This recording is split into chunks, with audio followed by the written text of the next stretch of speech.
நிற்பார். இத்தனை எப்படி நடக்கணும்னா உண்மையான பக்தி இருந்தா நடக்கும். பக்திக்கு இலக்கணம் உண்மையான பக்தி. உண்மையான பக்தி உண்மையான பக்தி என்னன்னா நன்றி கடனோட இருக்கிறது உண்மையான பக்தி. நன்றி கடனோட இருக்கிறது. நேற்று நான் போறேன், ஒரு ஐயாக்கு 2 கையும் இல்லை, ரோட்ல உட்கார்ந்து இருக்கிறார். நான் முன்னாடி உட்கார்ந்து இருக்கேன். அப்பதான் என் கை நினைப்பே வருது, எவன் செஞ்ச புண்ணியம், யார் எனக்கு இந்த கையை கொடுத்தா?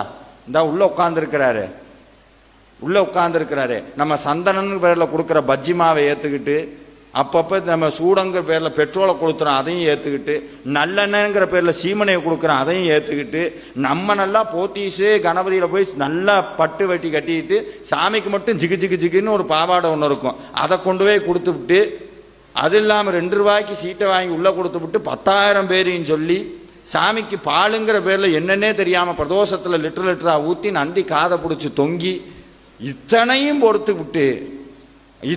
பொறுத்துக்கிட்டு, அதுவும் இல்லாம கோயிலுக்குள்ள போகும்போதே சொல்லுவோம், இந்த இவனை பத்தி எல்லாம் எனக்கு தெரியாதா, வந்துட்டேன் சாமி கும்பிட்றதுக்கு.